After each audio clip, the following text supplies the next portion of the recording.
Olá, gente. Esse é o programa Terceiro Setor em Revista, uma parceria do canal Filtro de Barro e do projeto OSC Legal. Esse programa a gente vai discutir temas relativos ao terceiro setor, às organizações da sociedade civil e tudo que diga respeito à atuação dessas entidades.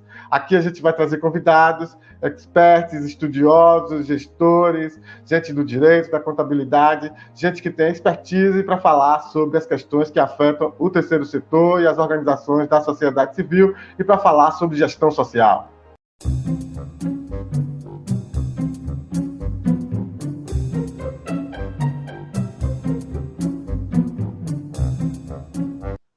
Hoje no programa a gente vai falar do MIROSC, do Marco Regulatório das Organizações da Sociedade Civil. Para isso, a gente vai contar com uma convidada super especial, a advogada Laís de Figueiredo Lopes.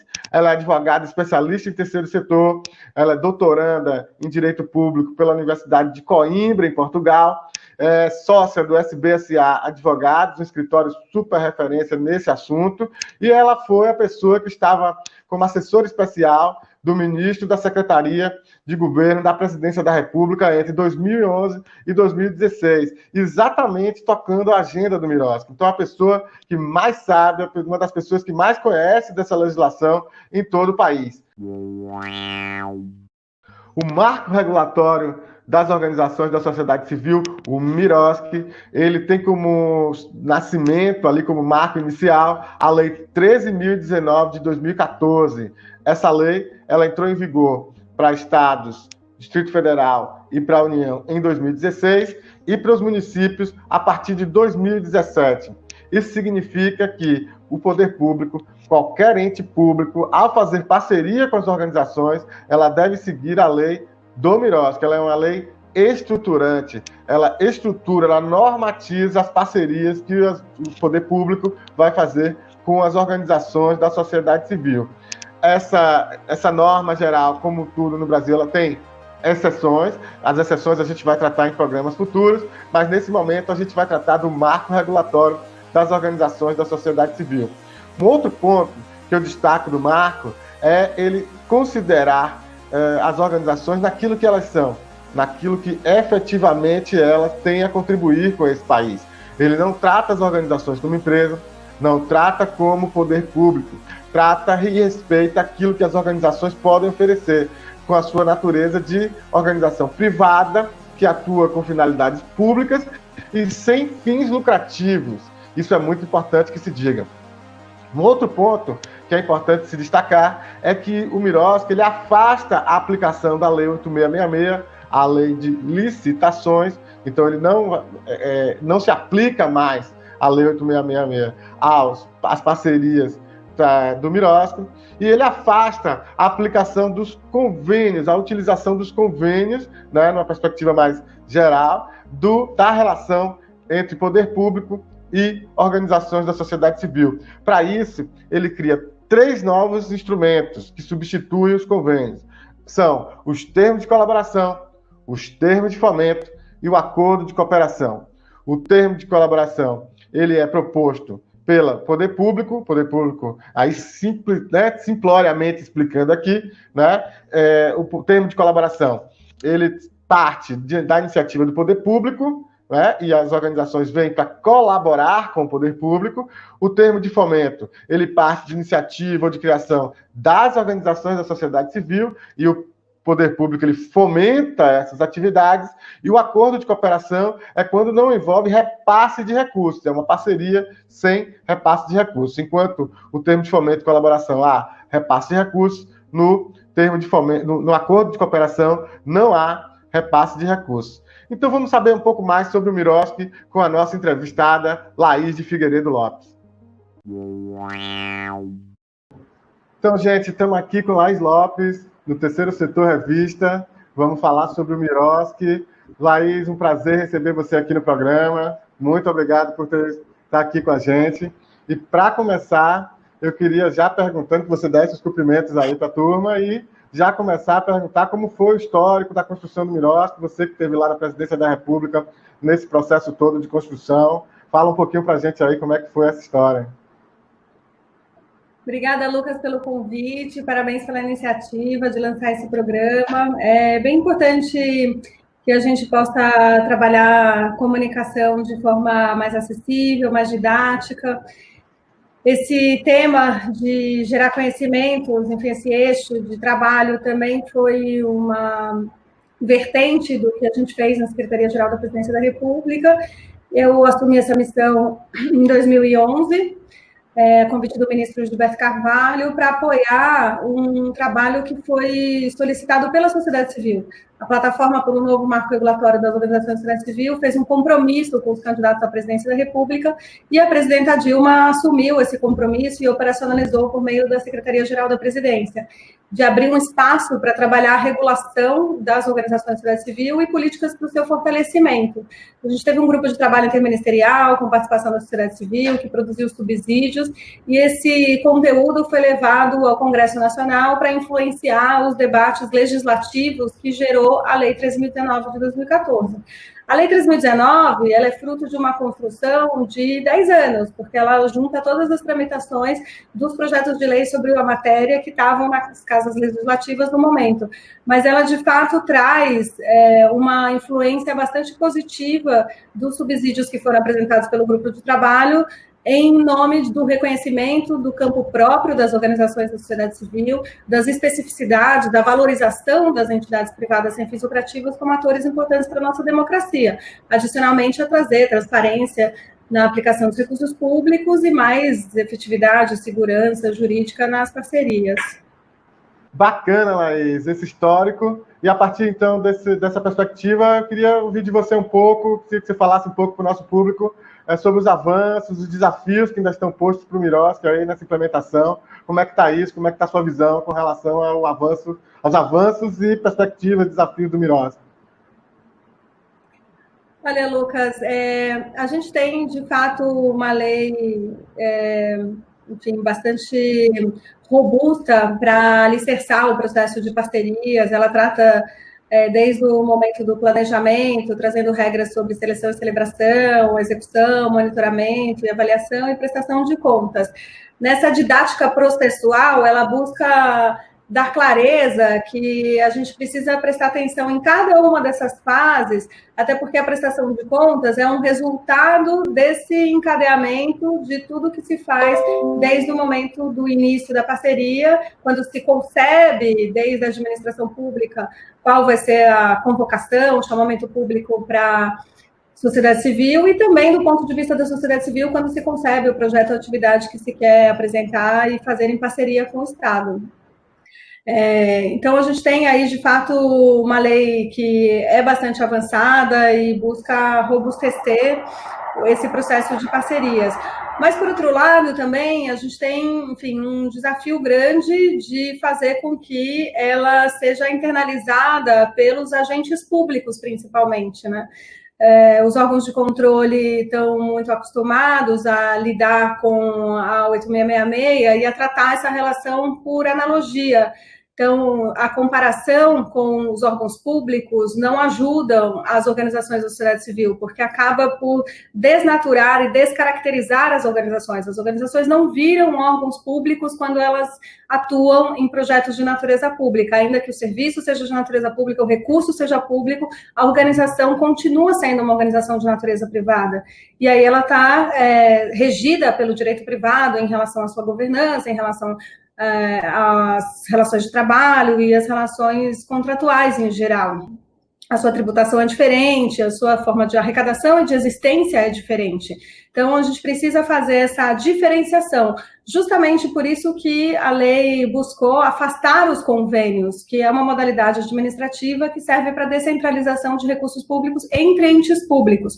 Quando a gente usa os convênios para as entidades privadas sem fins lucrativos, a gente atrai esse regime de direito público e coloca uma roupa que não cabe na sociedade civil.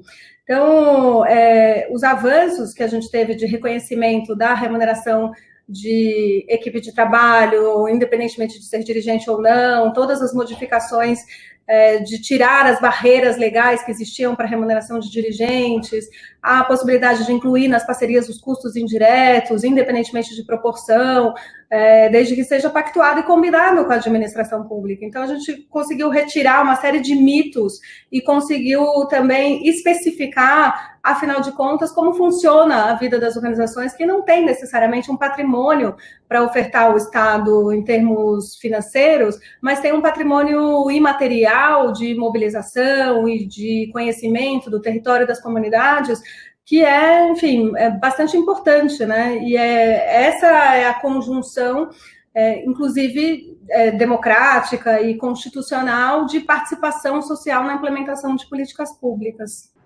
Bom, muito interessante, então, saber esse histórico, saber esses avanços, desafios, enfim. Mas queria saber, então, um pouco da implementação, né? Como é que está a implementação, se tem algum caso interessante que a gente possa ilustrar aí essa discussão, como é que está isso? Olha, Lucas, esse é um tema que nos preocupa bastante, né? Porque havia uma estratégia de implementação que deveria ser acompanhada de um trabalho de inteligência do Estado. E esse trabalho se desfez a partir de 2016. A lei foi aprovada em 2014, a gente teve as adequações e as mudanças em relação ao prazo da entrada em vigor e os ajustes que foram feitos para melhor adequar o seu foco no controle de resultados. Quando a lei entra em vigor em janeiro de 2016 para a União, Distrito Federal e Estados, e em janeiro de 2017 para os municípios, ela já não tem mais a estrutura do locus institucional dentro do governo federal para dar continuidade, para dar subsídios, para poder orientar e até desfazer os nós que acontecem na prática, né? O decreto 8726 de 2016 foi o último ato relevante que foi editado pelo governo federal, ali em abril de 2016, que contou com a nossa equipe que atuou dentro do processo de elaboração da lei. Então, ele busca ser um roteiro de interpretação da lei em vários momentos. Na compras e contratações, por exemplo, o decreto deixa claro que as compras e contratações devem ser feitas sobre a égide do direito privado, obviamente que observados os princípios de direito público, mas sempre com a característica de ser entidade privada sem fins lucrativos. Ela não segue a 8666 para fazer compras e contratações, porque ela não é um órgão público, ela não está sujeita a essa legislação. A Lei 3.019, inclusive, afasta expressamente a aplicação da 8666 para as relações de parceria com as organizações da sociedade civil. Então, a gente acaba tendo um avanço importante na legislação, mas é preciso ter um acompanhamento, um monitoramento desse processo de implementação.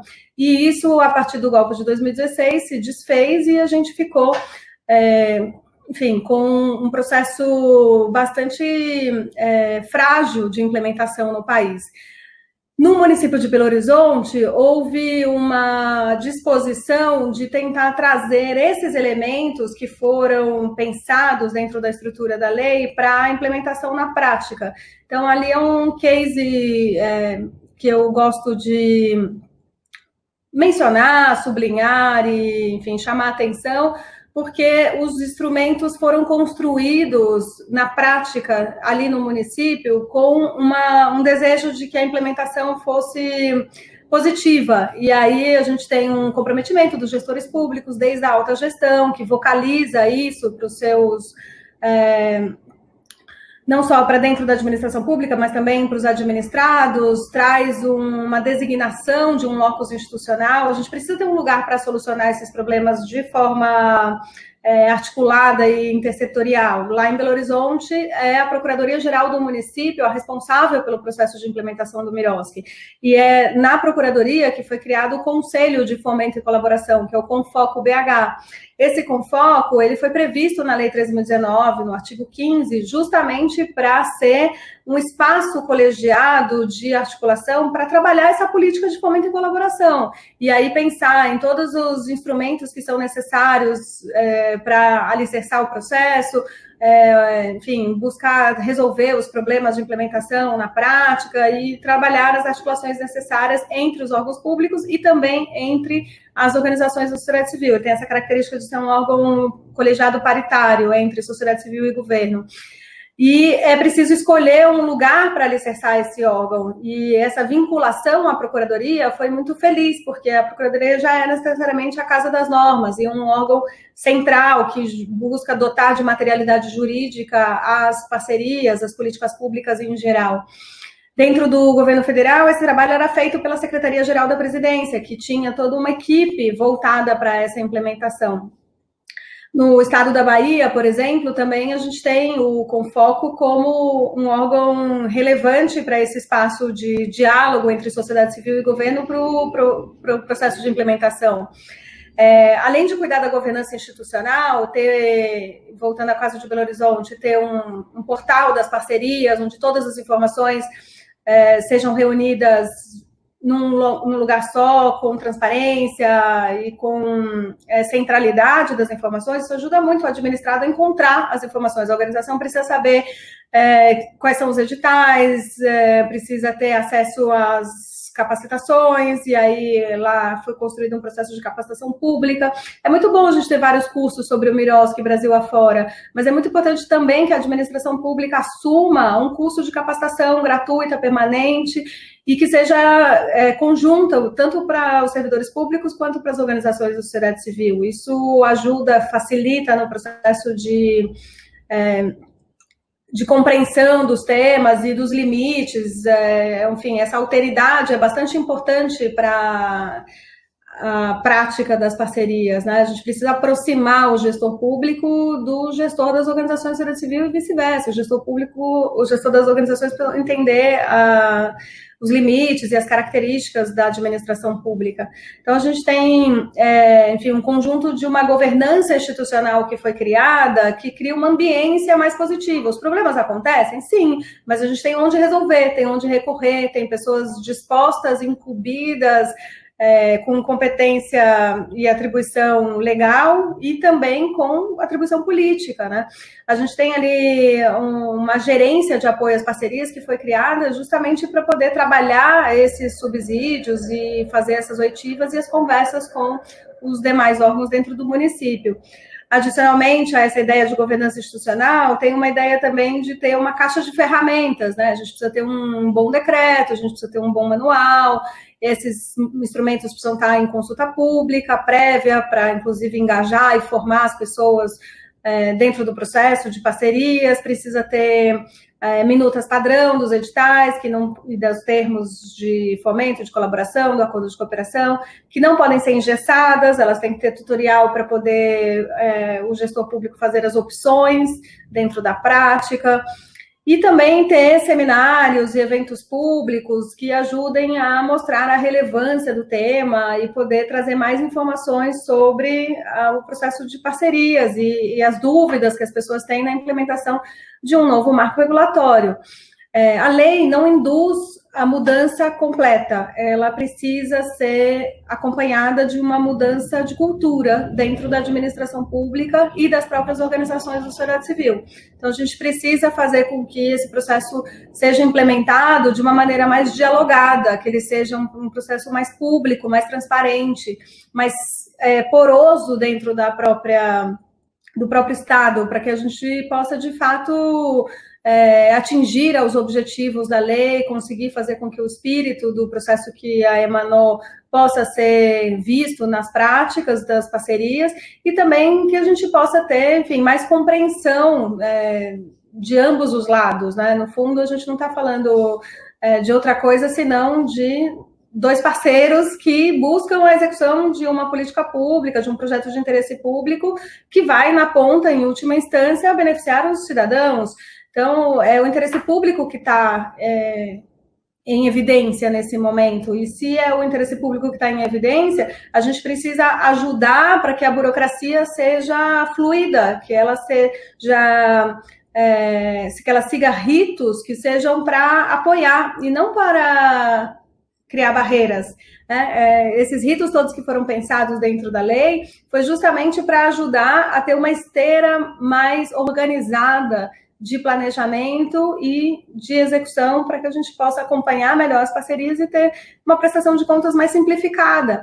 Mas se a gente duplica os controles, se a gente usa a lógica anterior e soma a lógica da 13.019, a gente, na verdade, está fazendo um retrabalho, a gente está fazendo um retrocesso. A lei não está sendo implementada na sua inteireza quando a gente devolve a temática todos os outros temas que estavam previstos dentro do processo de convênios, né? Fala um pouco para a gente sobre os termos, né? O termo de fomento, o termo de colaboração e o acordo de cooperação. Você sabe que durante a elaboração da lei, é bom a gente buscar os anais da história para ajudar a compreender. O termo chamava de fomento e colaboração tudo junto, como uma única hipótese, né? A ideia que estava por trás era justamente de tentar visibilizar que é legítimo tanto o Estado convocar as organizações da sociedade civil para implementar uma política pública conhecida, parametrizada e que seja já formalizada dentro do próprio Estado, quanto também é legítimo que o Estado possa financiar projetos de interesse público que são de criação e desenvolvimento das organizações da sociedade civil, que podem ser testados, ganhar escala e no futuro virar uma política pública estruturada. É muito comum no tema dos direitos das pessoas com deficiência, direito da criança e adolescente, que a gente tenha diferentes metodologias para lidar com a promoção e a defesa dos direitos. Então, essas ideias, elas precisam ser absolvidas pelo Estado e elas precisam ser experimentadas para depois ganhar uma força maior.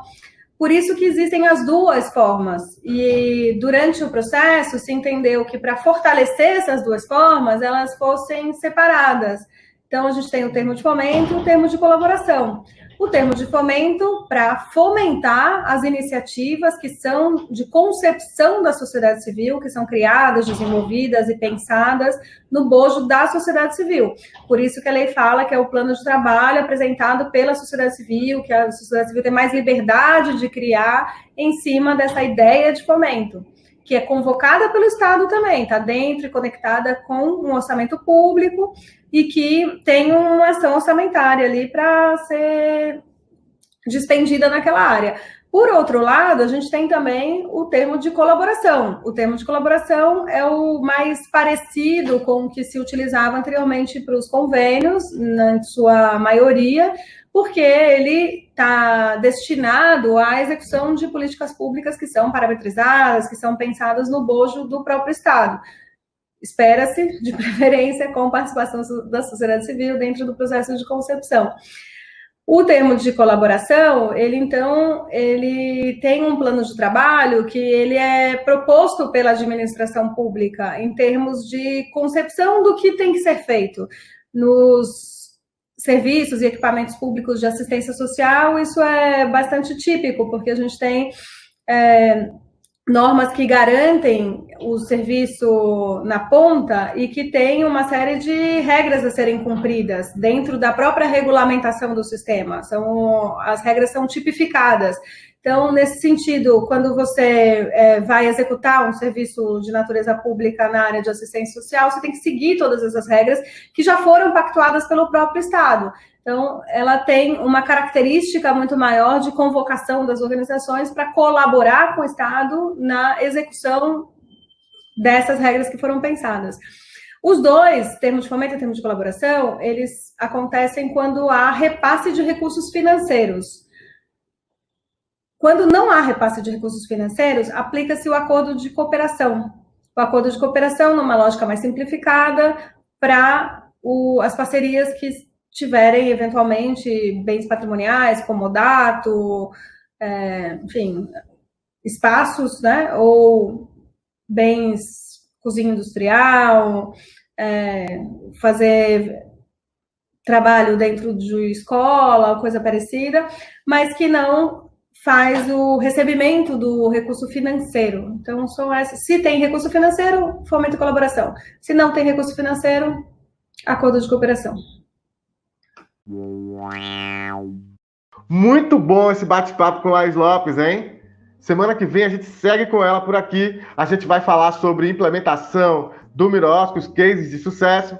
A gente vai falar sobre planejamento, avaliação, monitoramento e um tema que muito especialmente causa questionamentos e debates por aí, que é a prestação de contas. Então, segue aqui com a gente, canal Filtro de Barro, Projeto OSC Legal. Esse é o programa Terceiro Setor Revista. Entra lá no canal Filtro de Barro, se inscreve, deixa seu comentário, compartilhe, deixa lá um like, visita também o nosso site do Projeto OSC Legal, né? Verifica lá, tem texto, tem material. Então, segue a gente, quarta-feira, 19 horas, mais um programa Terceiro Setor Revista. Esperamos você por aqui.